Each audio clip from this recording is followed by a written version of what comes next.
ସାଙ୍ଗମାନେ, ପୁରୁଷମାନେ ଭାଗ୍ୟର ବିଶ୍ୱାସ କରନ୍ତି।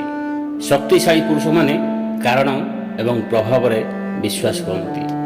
ତୁମେ ଯାହା କର ନା କାହିଁକି, ତୁମର 90% ଯୋଜନା ବିଫଳ ହେବାକୁ ଯାଉଛି। ଏଥିରେ ଅଭ୍ୟସ୍ତ ହୁଅ। ସଫଳ ବ୍ୟକ୍ତି ଏବଂ ବହୁତ ସଫଳ ବ୍ୟକ୍ତିଙ୍କ ମଧ୍ୟରେ ପାର୍ଥକ୍ୟ ହେଉଛି ଯେ ବହୁତ ସଫଳ ବ୍ୟକ୍ତି ପ୍ରାୟ ସବୁ ଜିନିଷକୁ ନା କୁହନ୍ତି। ନିଜର କୌଶଳ ଠାରୁ କୌଣସି ଛୋଟ କିମ୍ବା ବଡ଼ ଦକ୍ଷତା ରହିପାରିବ ନାହିଁ। ଆମ ଜୀବନକୁ ଗଭୀର ଏବଂ ସୁଖରେ ବଞ୍ଚିବା, ଆମ ପ୍ରିୟଜନଙ୍କ ଯତ୍ନ ନେବା ପାଇଁ ସମୟ ପାଇବା, ଏହା ଏକ ଅନ୍ୟ ପ୍ରକାର ସଫଳତା, ଅନ୍ୟ ଏକ ଶକ୍ତି ଏବଂ ଏହା ଅଧିକ ଗୁରୁତ୍ୱପୂର୍ଣ୍ଣ। ଯେଉଁମାନେ ସଫଳ ହୁଅନ୍ତି ସେମାନେ କିଛି ବିଷୟରେ ଅଯୌକ୍ତିକ ଭାବରେ ଆଗ୍ରହୀ ଅଟନ୍ତି। ସାଙ୍ଗମାନେ, ସଫଳତା ପାଇବାକୁ ମୁଁ ଆପଣଙ୍କୁ ଏକ ନିଶ୍ଚିତ ଅଗ୍ନିସୂତ୍ର ଦେଇପାରିବି ନାହିଁ, କିନ୍ତୁ ମୁଁ ଆପଣଙ୍କୁ ବିଫଳତା ପାଇଁ ଏକ ସୂତ୍ର ଦେଇପାରେ।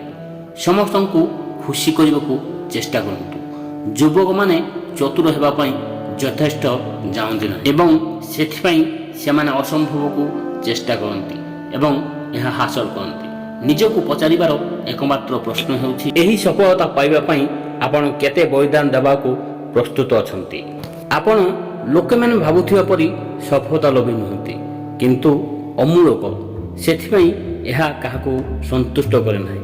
ବିଜେତାମାନେ ହାରିବାକୁ ଭୟ କରନ୍ତି ନାହିଁ, କିନ୍ତୁ ହାରିଥିବା ଲୋକମାନେ ବିଫଳତାକୁ ଭୟ କରନ୍ତି। ବିଫଳତା ହେଉଛି ସଫଳତାର ପ୍ରତିକ୍ରିୟାର ଏକ ଅଂଶ।